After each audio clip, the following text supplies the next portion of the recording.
Ahí estamos, ¿no? Bueno, Sí, entonces, sí.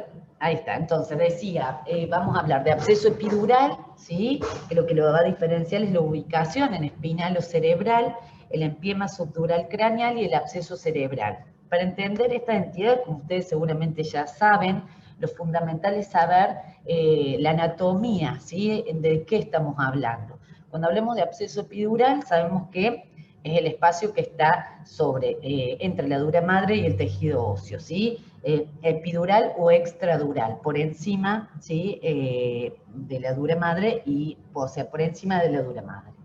Cuando hablamos de espacio subdural, como acá lo ven, es entre la lámina dural más interna y la lámina aracnoidea, ¿sí? Extradural, o sea, por debajo de la dura madre, ¿sí? Acá les dejo los reparos anatómicos. Y para empezar a hablar de absceso epidural, les quería citar un trabajo de la literatura. Acá lamentablemente en la Argentina no tenemos datos nacionales, este es un trabajo de Estados Unidos con más de 10 años, en donde juntaron todos los pacientes que tenían absceso epidural y encontraron que la incidencia es frecuente y es lo que nos pasa también nosotros en la práctica diaria, que se da entre 5 por 10.000 admisiones hospitalarias, ¿sí? Esta patología tiene una alta mortalidad sin tratamiento, ahora lo vamos a charlar, y se da aproximadamente con un rango etario entre 50 a 60 años. En este trabajo se encontró como factor de riesgo, se encontró en la pesquisa fue en aproximadamente un 85% y se evidenció que eran pacientes diabéticos y adictos a drogas endovenosas como factores de riesgo encontraron. Las formas clínicas siempre dependen del sitio anatómico, si va a estar ubicado a nivel espinal o craneal, va a cambiar por supuesto la clínica. ¿Sí? Se va a dar principalmente, que lo tengo un poquito más adelante según la ubicación, la frecuencia de presentación es principalmente torácica, posteriormente el hallazgo más secundariamente encontrado es a nivel lumbar y por último lo que es cervical, ¿sí? ¿Y por qué se dan estos cuadros? Se dan por tres mecanismos fisiopatológicos. Principalmente diseminación hematógena, esa es la fisiopatogenia más común, aproximadamente en un 25 o un 50%, ¿sí? ¿Y qué quiere decir? Que hay una infección principalmente un absceso que hace que embolice, que las bacterias estén en la sangre, en el torrente sanguíneo y embolicen o impacten a nivel del espacio epidural. ¿De dónde vienen? Puede ser de piel y partes blandas, el foco primario o geniturinario o pélvico o tracto respiratorio o una endocarditis infecciosa, ¿sí? O una infección relacionada a catéter o una infección odontógena. Eso dentro de lo que es la fisiopatología de la diseminación hematógena, que es la más común. O por continuidad, que tengamos por ejemplo, absceso de psoas o absceso de espacios profundos del cuello o osteomielitis de columna vertebral. Estos procesos por continuidad son frecuentes, se dan entre un 10 a un 30%. Y como último causa de patogenia es la inoculación iatrogénica, se da en un menos del 15% y es por procedimientos quirúrgicos, o sea, esto lo encontramos posterior a un procedimiento quirúrgico de columna o punción lumbar, que es mucho menos frecuente inocular mediante una punción lumbar o anestesia epidural. Con respecto a la diseminación hematógena, les cuento un caso que tenemos internado con los residentes hoy.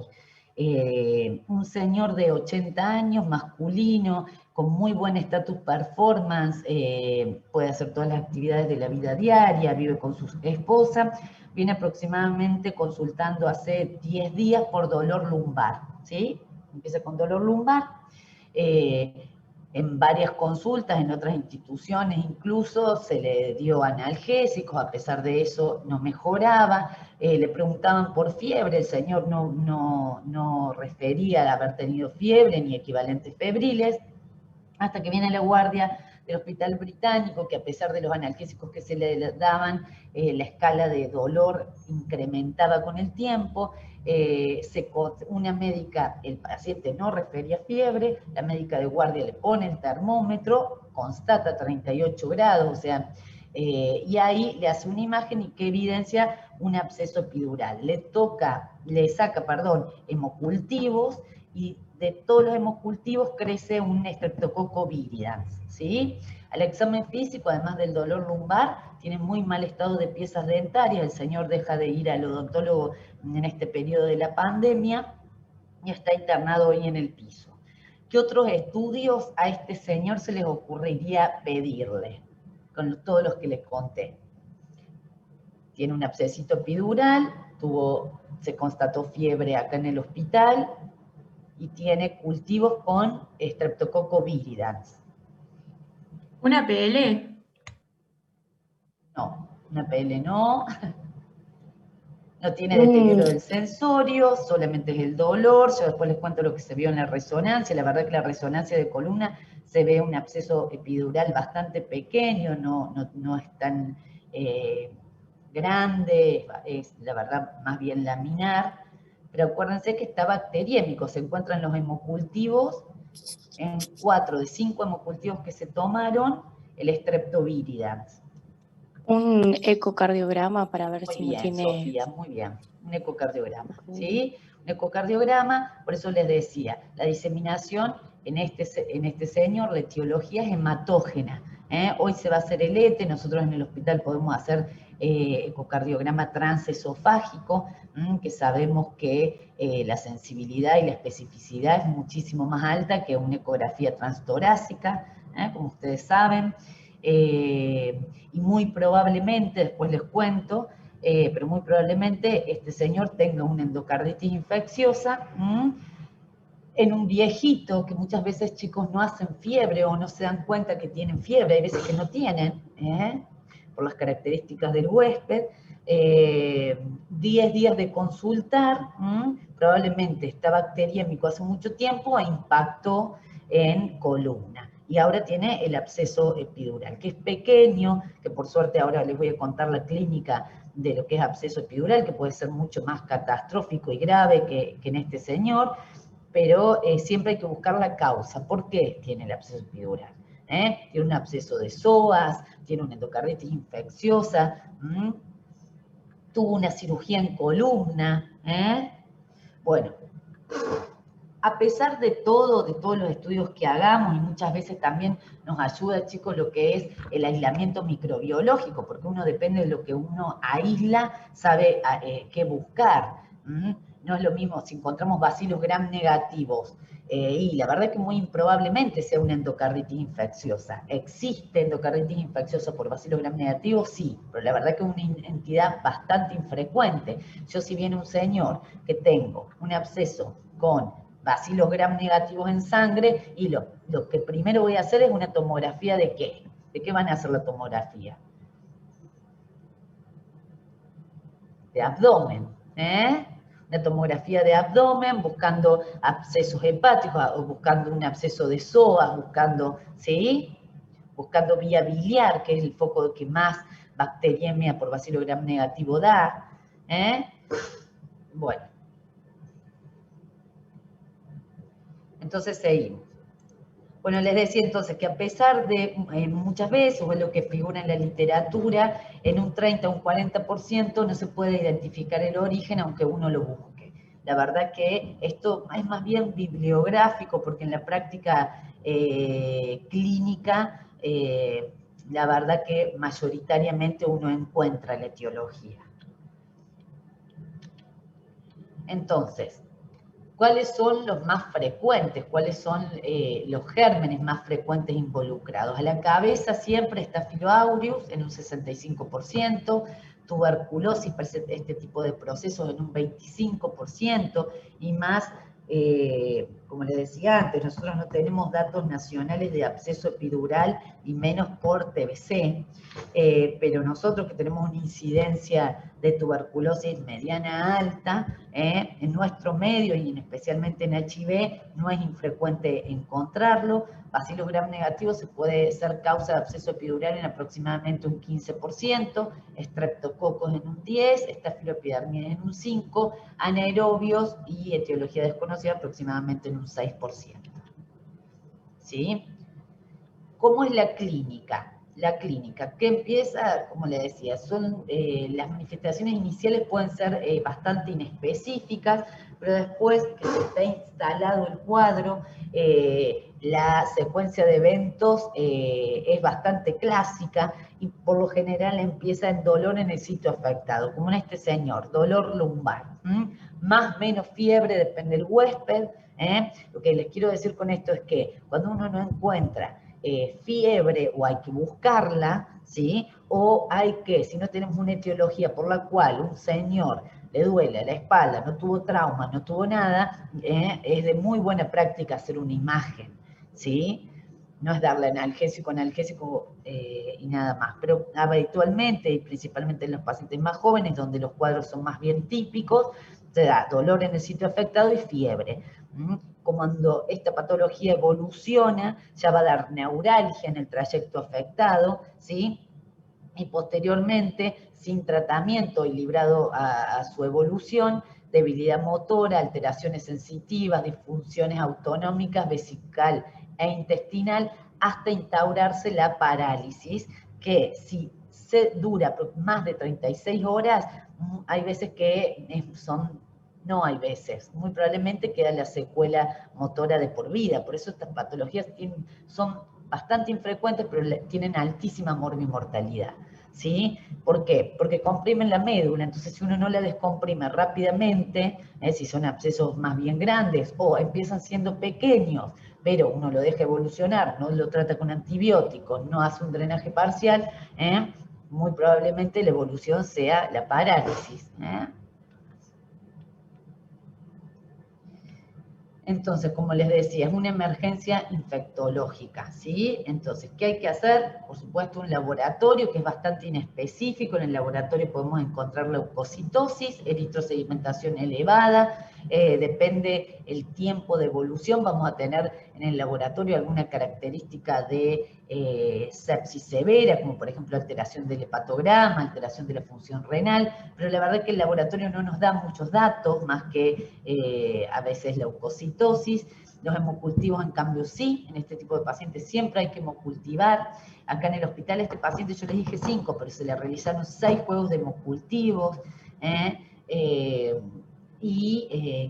que cuando uno hace, mientras más juegos de hemocultivos uno haga, tiene más rédito diagnóstico. Más que 6 no están descriptos, incluso hoy en día se dice que 4, uno haciendo 4 hemocultivos tendría el mismo rédito que haciendo 6, ¿sí? Y fundamental en este tipo de cuadros, que es la clave diagnóstica, es la imagen. Si uno tiene que elegir una imagen y está en un lugar en donde tiene disponibilidad de todos los métodos, va a elegir la resonancia magnética, que es el gold estándar en este tipo de infecciones y tiene una sensibilidad y especificidad mayor a 90%.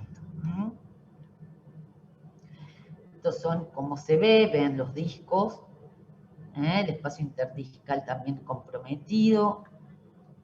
Doctora. Esta parte, así es como se ve en una resonancia. Está medio estirada, quedó esta imagen, pero es esto, chicos. Doctora, Sí. ¿por qué decía que el 60% de las veces solamente es positivo el hemocultivo? ¿Sería porque es Porque muy temprano?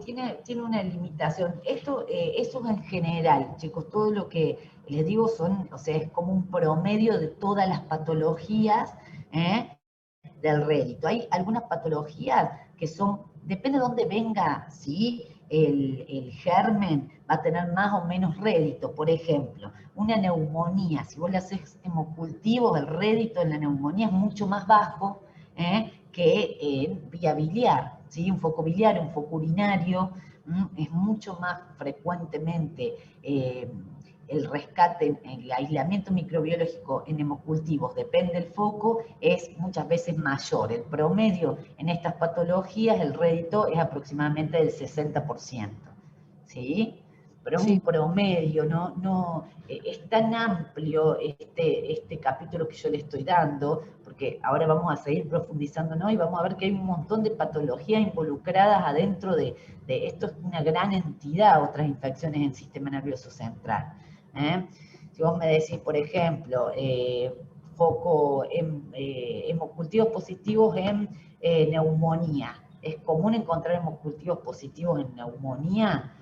¿O es más común encontrar hemocultivos positivos en un absceso hepático? Es más frecuente en un absceso hepático, en neumonía es menos del 50%, ¿sí? Entonces depende de dónde venga en la etiología. Esto es una endocarditis, y la endocarditis, por supuesto, tiene más rédito los hemocultivos, muy probablemente. Como les decía antes, mientras más hemocultivos uno tome, más rédito podemos llegar a tener, más alta chance de pesquisa en sangre, ¿sí? ¿Se entendió? Sí, gracias. No, de nada. Bueno, ¿cuál es la clave de esto, chicos? Si se le preguntan absceso epidural, ¿qué es lo que no se pueden olvidar de decir? Es que sí o sí lo tiene que evaluar un cirujano y se tiene que evaluar que el tratamiento sea quirúrgico. Porque acá tiene mucha más importancia el tratamiento quirúrgico y rápido que el antibiótico. ¿Por qué? Tenemos que descomprimir, ¿sí? Debemos descomprimir la médula. Por supuesto, depende del tamaño que tenga el absceso epidural. Pero en un examen le van a preguntar absceso epidural, perfecto, ¿cuál es el tratamiento? Quirúrgico, o sea, evaluación de tratamiento quirúrgico. Después, con respecto al tratamiento, vamos a tener que ver por qué fue, ¿sí?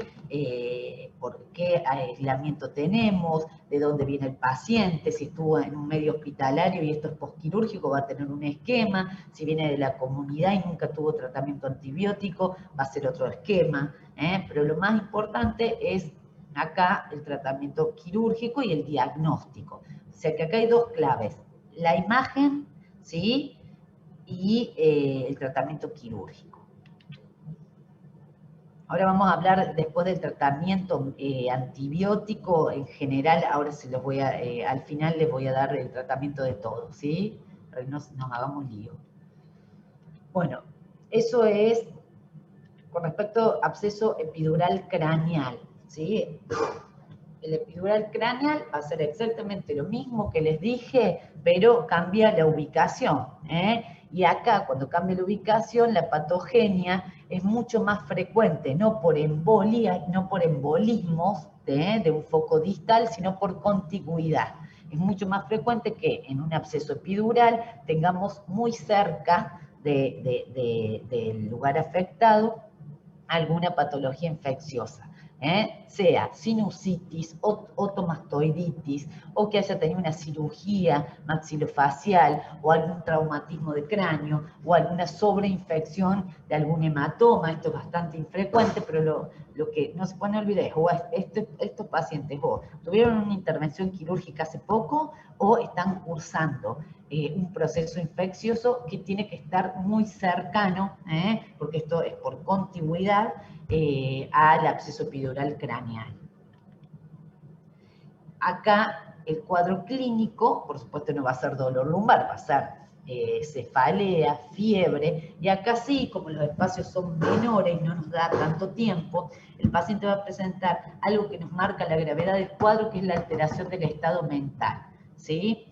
Depende dónde esté, puede o no presentar signos de foco neurológico, convulsiones parciales o generalizadas.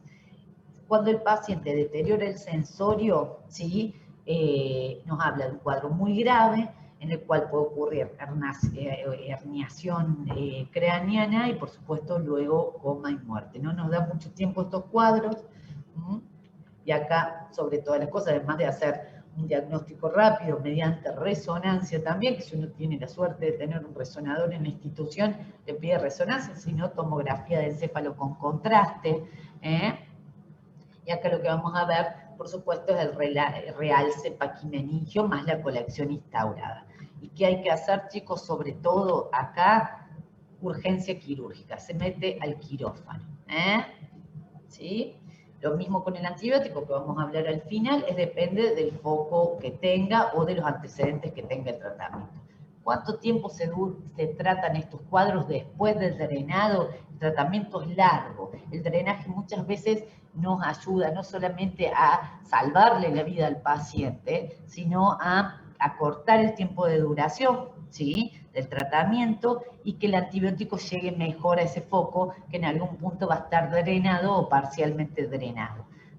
Pero si uno le pregunta en líneas generales cuánto tiempo de tratamiento, todas estas entidades son tratamientos largos que pueden ir de 6 a 8 semanas. ¿Sí? Bueno, esto es todo lo que es absceso epidural. Ahora pasamos a empiema subdural. ¿Sí? El empiema subdural, como dijimos al inicio, cambia principalmente en la anatomía, es una colección entre la dura madre y la aracnoide. También tiene una incidencia, si hablamos de todas las infecciones del sistema nervioso central, esta patología ocupa entre el 13 al 23% de todas las infecciones, ¿sí? Y de nuevo, ¿cómo llega al espacio subdural? Esto es un pensamiento que uno lo tiene que hacer en la práctica clínica habitual. Tenemos un paciente, tenemos que saber de dónde vino esto que tiene, ¿sí? Y acá también es más parecido que epidural lumbar, y acá llega también por contigüidad, como todo, por focos metastásicos o por sobreinfección eventualmente de un hematoma subdural. Por contigüidad puede ser de una infección en senos paranasales, oído medio, mastoides o osteomielitis de cráneo, y metastásicos. En esta patología particularmente es muy común que la diseminación sea desde la parte pulmonar. Y ahora vamos a ver por qué. La clínica empieza también con fiebre en forma aguda, ¿sí? La fiebre acá es mucho más frecuente, más allá de la edad del paciente, dolor de cabeza, confusión. Si lo dejamos a libre evolución a un absceso, en algún punto nos va a hacer un foco neurológico por ocupación de espacio intracraneal. Por supuesto, vómito, que está asociado a lo que es hipertensión endocraniana, no por vómito por patología gastrointestinal, sino por signos de hipertensión endocraniana, alteración mental, convulsiones focales generalizadas, y se puede dar el meningismo, o sea, rigidez de nuca, en los signos clínicos de meningismo, en un 80 o un 90% de los casos. El diagnóstico. Alguien me decía la punción lumbar. En este tipo de patologías, la punción lumbar está contraindicada, ¿sí? ¿Por qué? Porque el riesgo de herniación depende en dónde está ubicado, pero no es para todas las patologías. Ahora vamos a hacer la excepción de dónde uno podría hacer una punción lumbar y dónde sería, o sea, no solamente podría, sino que está indicado hacer una punción lumbar. Las imágenes siempre resonancia, como antes le dije, si uno puede elegir hacer resonancia, se hemocultiva siempre, y por supuesto, no sé si lo nombré anteriormente, todo material drenado en quirófano se manda a cultivar, que este es el gran problema que tenemos siempre con los cirujanos, que a veces se olvidan de mandar el material, pero eso es la clave fundamental. No solamente se hacen los cultivos, sino que se opera el paciente, se drena, y ese material drenado se manda a cultivar, ¿sí? ¿Cómo se hace el drenaje? Por craniotomía o estereotáxicos, ¿sí? Y el tratamiento, como les digo, empírico, antes de saber por qué germen fue causado, se ajusta a la patología que ocasionó esto, ¿sí? Y como mínimo, la duración también son tratamientos largos, 3 semanas después del drenaje. Mínimo 3 semanas, como les decía, de 4 a 6, 3 mínimo. Mortalidad alta en este cuadro, hasta 24%, y depende mucho de cómo ingresó, con qué Glasgow ingresa el paciente, porque eso va a hablar de extensión del absceso y mayor compromiso. y la morbilidad, que le decía alta morbimortalidad, está relacionado a la cantidad de secuelas que dejan este tipo de patologías, ¿sí? Como por ejemplo epilepsia. Bien. Ahora pasamos a lo que es absceso cerebral, que esta es una entidad bastante más heterogénea, ¿sí? Y que acá no solamente va a tener que ver de dónde viene el foco que ocasiona esto, sino qué huésped, ante qué huésped estamos. La infección, los abscesos cerebrales, estas son distintas fotos, esto es una tomografía, estas son fotos de cerebro, de los abscesos cerebrales, empieza dándose como una inflamación difusa hasta que se establece lo que es la cápsula bien vascularizada y el absceso en sí. La patogenia también puede ser un absceso único, que puede ser por diseminación a través de un foco contiguo, secundario un trauma o diseminación hematógena, ¿sí? Hay algunos casos, en el 20 al 40%, hasta el 40%, que hay veces, a pesar de estudiar al paciente entero, no se puede saber de dónde viene la etiología, ¿no? ¿Por qué lo ocasiona? Cuando sabemos que es diseminación a través de un foco contiguo, lo de antes tiene que ser algo de compromiso, tanto sinusitis, otitis crónica, mastoiditis, infecciones odontógenas, trauma o posquirúrgica. Lo más común de hacer un absceso, por ejemplo, una sinusitis maltratada o no tratada, que progresa y ocasiona lo que es el compromiso de absceso cerebral. Por vía hematógena, acá la vía hematógena va a ser o enfermedades pulmonares piógenas crónicas, ¿sí? O heridas o infecciones cutáneas, o osteomielitis, o infecciones intraabdominales, o endocarditis bacteriana. Es bastante heterogénea el absceso cerebro por vía hematógena. Por ejemplo, no vamos a encontrar podemos encontrar... no es frecuente que en un paciente inmunocompetente, por ejemplo, tengamos abscesos cerebrales por tuberculosis por vía hematógena de foco pulmonar. Es mucho más frecuente encontrarlo, por ejemplo, en una HIV a esto, ¿sí? Donde sabemos que la inmunidad celular está comprometida. Por supuesto, por endocarditis también se puede dar, ¿sí? Y hay algunas enfermedades como la telangiectasia hemorrágica hereditaria, que es una patología que tiene una predisposición por hacer focos hematógenos en el sistema nervioso central.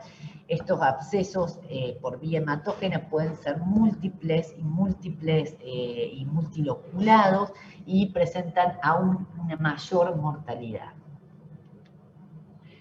Entonces, acá para pensar en, primero, la patogenia, de dónde viene y qué lo ocasionó, si es por una endocarditis, si es por una sinusitis, también hay que tener en cuenta la enfermedad de base del paciente. Si el paciente está neutropénico, si es un paciente, por ejemplo, trasplantado de médula, o si es un paciente HIV-Sida. Neutropenia y trasplantado comparten muchas entidades, ¿sí? Porque en realidad lo que tenemos es patología muy parecida, por supuesto mucho más profundo y más grave la inmunidad de un trasplantado. Principalmente por las drogas que tienen de tratamiento al ingreso del trasplante ablativas, ¿sí? Entonces, como les decía antes, y esto sirve para todo, depende el foco que pensemos que nos está ocasionando la lesión, ¿sí? Vamos a tener la etiología microbiana. No vamos a encontrar de un foco odontógeno un bacilo gram negativo. Ahí vamos a encontrar anaerobios. Entonces los dejo para que se entienda que pensando en el mecanismo que lo ocasiona, uno puede pensar la microbiología, o teniendo el rescate microbiológico, uno puede pensar de dónde viene la enfermedad, ¿sí? Entonces, también sabiendo que huésped tenemos, si tenemos un paciente neutropénico o trasplantado o HIV, también podemos entender un poco la etiología microbiana. No todas las enfermedades se dan en todos los pacientes, y en infectología, que muchas veces le digo, o lo charlamos con los residentes, hay un equilibrio entre lo que es huésped siempre, germen, ¿sí? Y foco. Siempre hay que pensar en esa triada.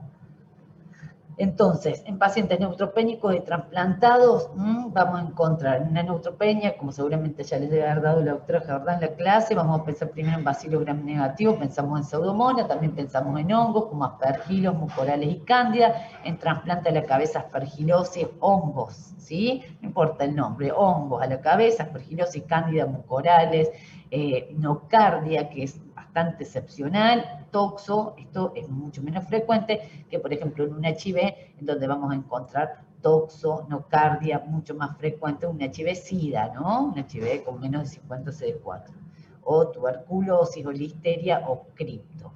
Que es acá donde yo quería decirles que antes, cuando estaba contraindicado, que teníamos hacer la punción lumbar, en este tipo de cuadros está indicado sí o sí hacer una punción lumbar, por ejemplo en un criptococo, ¿sí? Principalmente por la hipertensión endocraniana, más que por el diagnóstico. Doctora Patricia, Giorgio, mira, me vino a traer un café. Bueno. Donde la localización más frecuente de este tipo de absceso cerebral, principalmente frontotemporal o seguido de frontoparietal, parietal, occipital y cerebelo. La presentación clínica en este tipo de cuadros es bastante variada, pero se ha registrado hasta un 97% cefalea, cambio del estatus mental o déficit neurológico, depende de dónde esté ubicado el absceso, fiebre, convulsiones también, depende de dónde estén, rigidez de nuca, meningismos o papiledema, que lo que nos demuestra es que puede coexistir la hipertensión endocraniana, ¿sí? Siempre en estos cuadros, cuando hay deterioro del sensorio, por supuesto que el pronóstico es malo, y que hay que actuar rápido. Laboratorio. El laboratorio, como les digo, no nos va a dar tanta información. Siempre hay que hacer hemocultivos. Muchas veces en este tipo de cuadros son negativos, pero siempre también depende lo que ocasionó. No es lo mismo hacerle hemocultivos una toxoplasmosis en un HIV, que no vamos a tener jamás aislamiento, ¿sí? Que hacerlo en una endocarditis infecciosa, que sí lo vamos a tener, ¿sí? Esto nadie se lo va a preguntar. Yo esto quiero contárselo para que piensen que este tipo de cuadros a veces no es fácil de unificarlos y hablar de todo, porque cada uno tiene sus características. Lo que le van a preguntar en un examen, pero que ustedes se quedan tranquilos, es si viene un absceso epidural, qué tratamiento le hacen, qué estudio le hacen para diagnosticarlo, qué tratamiento, que nunca nos tenemos que olvidar la parte de la evaluación quirúrgica, ¿sí? Y que el tratamiento tiene que ser largo, ¿sí? Y que se va a ajustar a la patología que lo ocasionó, ¿sí? Bueno, entonces, volviendo, a absceso cerebral, hemocultivos se hacen, por supuesto, y la eritrosegmentación con toda la inespecificidad que tiene, por supuesto nos puede dar elevada, pero no nos dice nada. O sea, acá, chicos, no hay mucho más que hacer. El laboratorio no nos va a servir de mucho, el hemocultivo sí, depende qué patología nos ocasione los abscesos, y acá la clave fundamental es, por supuesto, la imagen. Doctora, Sí. el foco infeccioso, ¿cómo lo busco? ¿Siempre por imágenes? O sea, en base a la ¿Quién me está hablando? Estefanía, ¿Cómo te llamas? A ver, si te busco. Tefi. Estefi, ahí estás. ¿Cómo andás, Estefi? De nuevo, Hola. mira, el foco, ¿cómo lo buscamos al foco? Sí. Mira, si vos tenés, por ejemplo, vamos a hacerlo más práctico, vos tenés una persona que llega con un absceso cerebral único, ¿sí? Absceso cerebral único grande. Lo primero es interrogar cómo empezó todo esto, cuándo te empezaste a sentir mal. Me empezaba a doler mucho el oído, doctora, tenía supuración. Bueno, es una otitis, una otomastoiditis, ¿sí? Y probablemente si le haces una imagen vas a ver que el compromiso no solamente va a ser del absceso, sino que se va a extender, ¿sí?, a la continuidad de donde encontrás. Y después hay otros datos, por ejemplo, como yo te contaba anteriormente, nosotros hicimos el diagnóstico de este paciente antes de hacerle el ETE porque nos saltaron los hemocultivos positivos. Nos saltaron los hemocultivos positivos para un germen que es el viridans, que sabemos que dónde está, en la boca. Cuando vemos a verle la boca al paciente, sí, tenía muy mal estado dentario. Entonces, el foco inicial o de dónde viene todo esto se encuentra gracias a un interrogatorio, que en estos casos, si el paciente tiene algún tipo de deterioro del sensorio, hay que hacérselo al familiar, que va a ser más útil que hacérselo obviamente que el paciente. Laboratorio, olvídense, porque la verdad que no sirve de mucho, obviamente que uno lo hace, pero no solo para entender la patología de qué lo ocasionó, sino para saber el estatus general del paciente. Si la infección es tan grave que hizo que tenga falla de múltiples órganos, si está cursando un shock séptico, una sepsis. Es así como uno estudia el foco primario. Se va dando cuenta o por el interrogatorio o por la imagen que vas a ver de dónde viene, o por la microbiología aislada, ¿sí? En el caso de una Claro, endocarditis. gracias. No, de nada. ¿Hay que realizar una punción lumbar? No, pero ojo, no en los pacientes que tienen una lesión, ¿sí?, que desplaza línea media, un absceso que desplace línea media, o que nosotros pensamos que esto es un absceso piógeno. Si pensamos que es un absceso por bacteriano, por contigüidad o embólico, ¿sí?, no se hace punción lumbar. ¿Por qué? Porque tenemos riesgo de herniación. Porque acuérdense que el cerebro está ocupado, entonces podemos, por la punción misma, hacer más daño y no vamos a tener tanto beneficio, no vamos a aislar nada. El aislamiento microbiológico en el líquido cefalorraquídeo va a tener que ver, depende de dónde esté localizado el absceso, pero muy probablemente no nos dé mucha información. Distinto es si es en un HIV. Por eso acá un poco olvidémonos del paciente HIV, porque el paciente HIV con múltiples imágenes que no desplaza línea media, sí hay que punzarlo, ¿sí? Muy probablemente sea una toxoplasmosis, que es lo primero que hay que pensar, pero eventualmente si el paciente tiene signos meningios, rigidez de nuca y en un HIV, hay que punzarlo porque tiene signos de hipertensión endocraniana. Hay que punzarlo sí o sí, ¿por qué? Porque puede ser una criptococosis y vos punzándolo le disminuís la presión intracraniana y le salvás la vida. Porque hasta que la anfotericina haga efecto, vos en ese momento tenés que descomprimir. Pero por eso, acá estamos hablando de abscesos bacterianos, entonces acá no hay que hacer la punción lumbar, ¿sí? Bien. Diagnóstico por imágenes, como siempre en estos casos, en vez de resonancia también nos serviría, pero tal vez es un estudio que está sobrediagnosticando porque es mucho más costoso, más difícil de hacer y no está en todos los lados, no está en todas las instituciones, pero sí se puede hacer y tiene una muy buena sensibilidad en los abscesos cerebrales, la tomografía del tórax, la tomografía, perdón, de cerebro. Un ataque de cerebro con o sin contraste.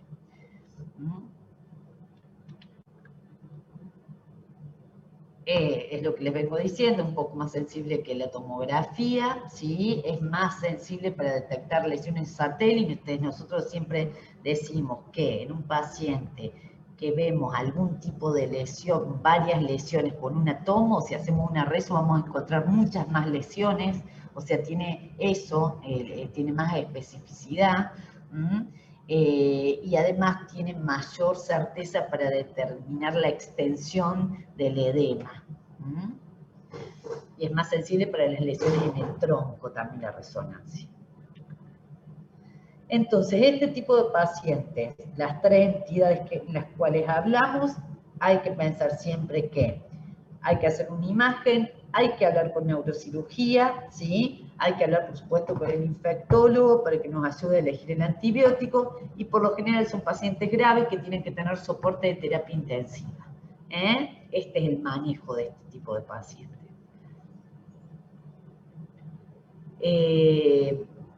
Corticoides, acá antibióticos, perdón. Tratamiento, como venimos diciendo del principio de la clase, es médico-quirúrgico, ¿sí? Solamente no se tratan de forma quirúrgica aquellos abscesos que son muy, muy pequeñitos, que creemos que van a, cuando son tan pequeñitos, menos de 2,5 centímetros, pueden tener resolución solamente con tratamiento médico. Si son muchos y pequeños, es mucho más probable que anden mejor con tratamiento médico y no va a hacer falta el tratamiento quirúrgico. Y la duración del antibiótico en general, como dijimos al inicio, es de 6 a 8 semanas. Muchas veces depende la extensión del absceso, cómo fue el drenaje, si fue parcial o no. Uno puede iniciar el tratamiento endovenoso y eventualmente pasarlo por boca, depende del aislamiento que tuvimos, qué tipo de germen encontramos, pero para que a usted le quede claro, este tratamiento es largo y endovenoso. Después el seguimiento es muy individual, así que no se puede meter en una bolsa. Acuérdense, tratamiento endovenoso y largo. ¿Cómo elegimos el esquema antibiótico para todas estas patologías? Es como les decía antes, si un paciente viene de la comunidad, si sabemos que el foco primario es una otitis, una sinusitis o un proceso odontógeno, ¿qué vamos a querer cubrir? Anaerobios, sí o sí, y vamos a tener que cubrir todo lo que sea estreptos, por lo cual, ¿qué vamos a usar? Una cefalosporina de tercera generación como la ceftriaxona y el metronidazol. Además, la ceftriaxona sabemos que penetra muy bien en barrera hematocefálica, ¿sí? Si es un paciente que estuvo internado, que tuvo una neurocirugía, que viene a los días con un absceso y sabemos que no van a ser gérmenes de la comunidad, van a ser gérmenes de adentro del hospital, por lo tanto se utiliza esquemas intrahospitalarios como la vancomicina, porque creemos que pudo haber discontinuidades de la piel y entrar algún germen de la piel hacia la profundidad, ¿sí? Y por supuesto la colonización del paciente, más de 72 horas adentro del hospital, hay que usar antibióticos para cobertura de gérmenes intrahospitalarios, como es ceftazidima, cefepime o algún carbapenem.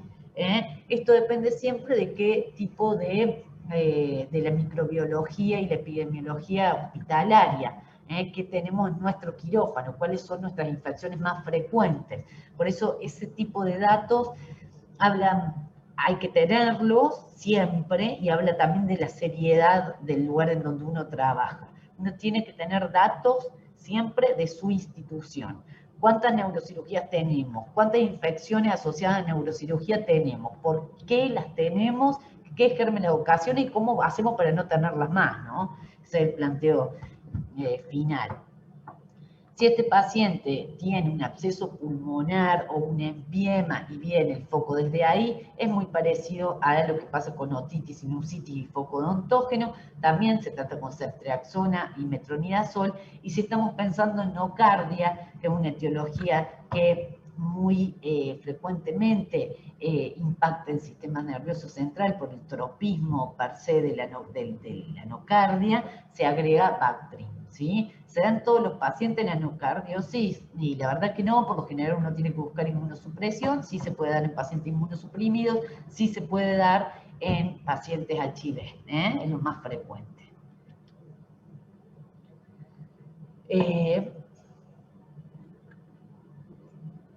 Bueno, tratamiento quirúrgico, absceso encapsulado, absceso de origen traumático, como hablábamos antes, que el tratamiento quirúrgico acorta la duración del tratamiento y lo que hace es menos probabilidad de recaída de la infección.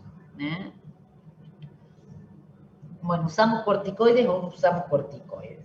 Los corticoides se usan solamente cuando el paciente presenta edema secundario a la lesión ocupante de espacio, ¿sí? Si tenemos mucho edema, el paciente además tiene signos de hipertensión endocraniana o foco neurológico secundario a edema vasogénico, no nos va a quedar otra opción que usar corticoides, por supuesto. Pero ¿se usa de rutina? No, no se usa de rutina. ¿Por qué? Porque tiene desventajas, como por ejemplo, enlentece la formación de la cápsula del absceso, hay aumento de riesgo de ruptura ventricular por los corticoides y muchas veces hasta disminuye la penetración de los antibióticos al sistema nervioso central. O sea, esto se evalúa costo-beneficio y principalmente si hay presencia de mucha edema, por supuesto que vamos a usar corticoides, pero si no lo hay, muchas veces yo he visto en distintos lugares que solamente por la presencia de una lesión en el sistema nervioso central ya empiezan con corticoides, como si fuera obligatorio. No, hay que evaluar siempre si hay edema se usa, si no hay edema no se usa. Bueno, la mortalidad es variable, va de 0 al 30%, y los factores de mal pronóstico es que el paciente tenga una rápida progresión desde que ingresa a progresión de su enfermedad, alteración del estado de conciencia, que por supuesto llegue en estupor o coma, o que se produzca la ruptura ventricular, que tiene altísima morbimortalidad.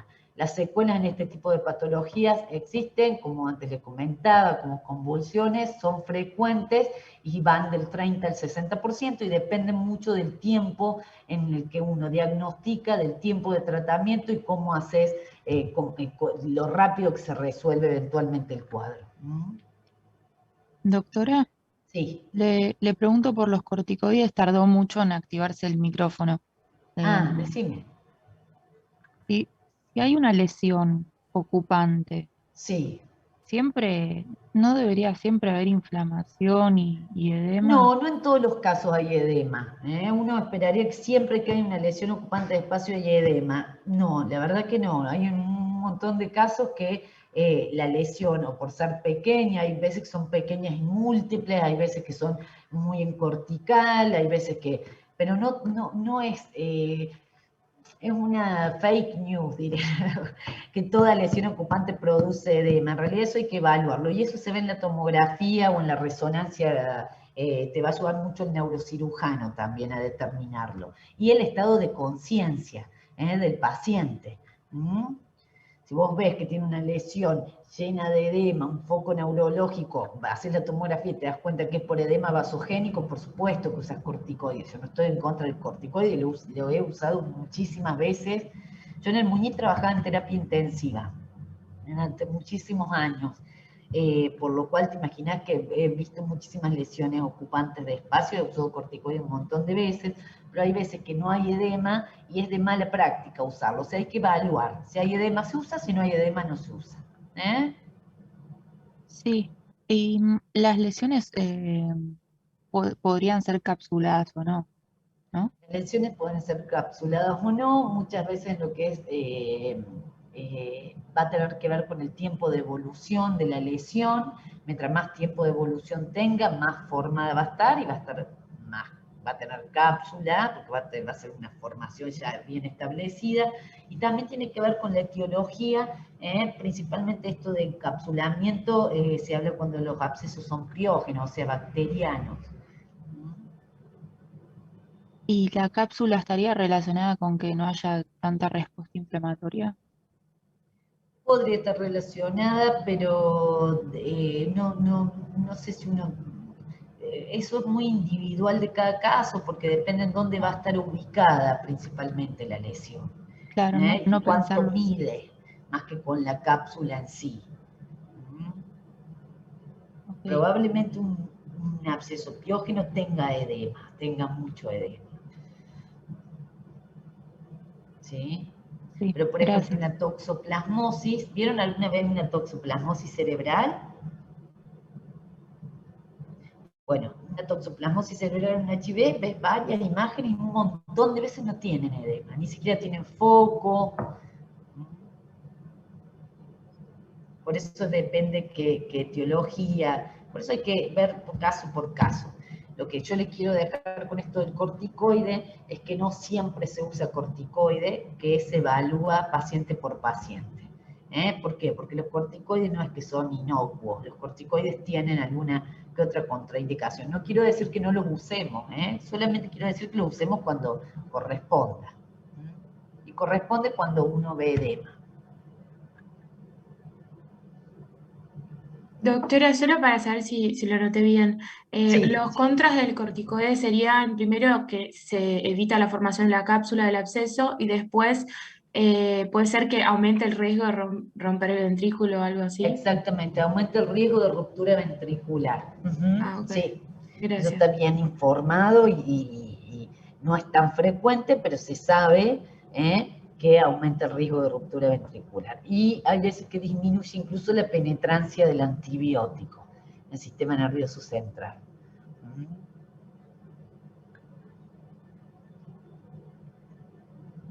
Y creo que nada más, chicos, que es lo más importante entonces, yo para concluir es, tenemos un paciente con un absceso epidural o subdural. ¿Qué tenemos que hacer?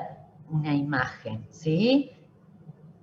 ¿Qué tenemos que hacer posteriormente en la imagen? Establecer si hay que drenarlo de urgencia o no. ¿Qué nos va a ayudar a establecer si el drenaje es de urgencia o no? El estado de conciencia del paciente, ver cómo está el paciente. No es lo mismo un paciente que está impecable, no tiene foco, no tiene nada, pero solamente le duele la columna, nos va a dar un poquito más de tiempo de estudiarlo, de evaluarlo, y probablemente no sea tan enorme ni comprima nada, porque la clínica del paciente no condice con esto.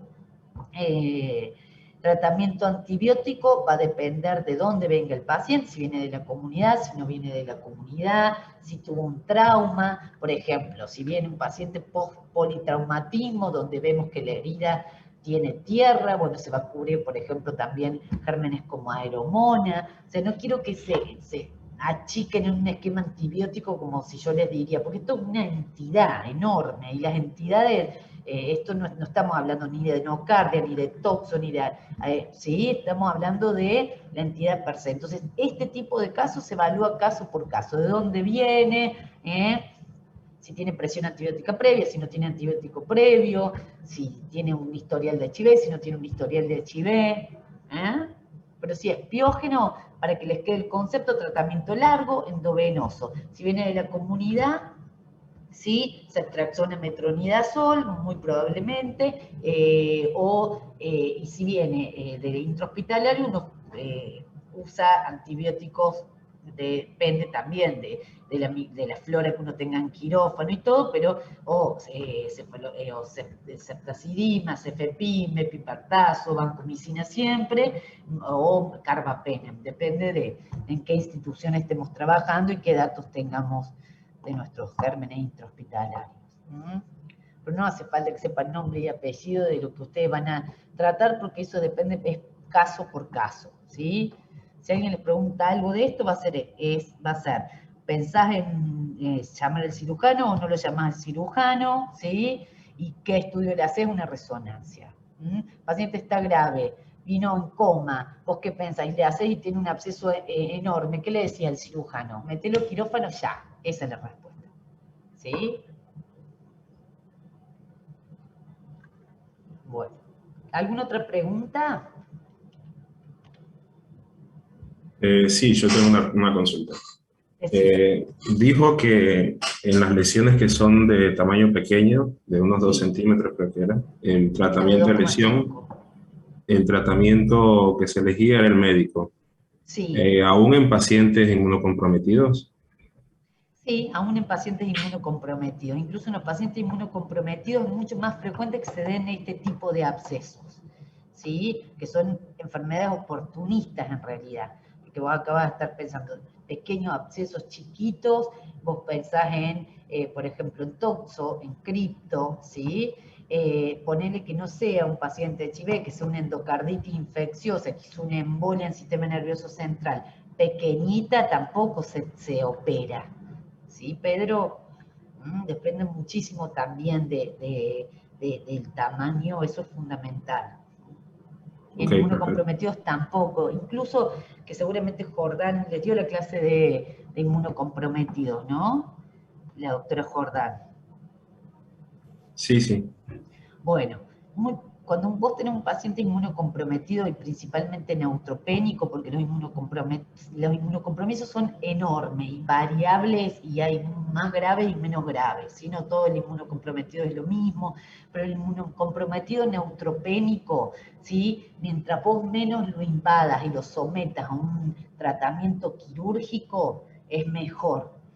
Por lo general los tratamientos en ese tipo de huésped son conservadores, a no ser que sea un absceso enorme y corre la vida del paciente, por supuesto que se opera, ¿sí? Pero si es algo pequeñito, el tratamiento va a ser más bien conservador, y no solamente por la inmunosupresión y la neutropenia, sino también porque estos pacientes no solamente cursan con neutropenia, sino con plaquetopenia, por lo cual va a ser mucho más difícil afrontar un postoperatorio. Sí, perfecto, gracias. No, de nada. ¿Alguna otra pregunta más? ¿O quieren que la próxima vez yo les voy a dar el 28, 2 clases?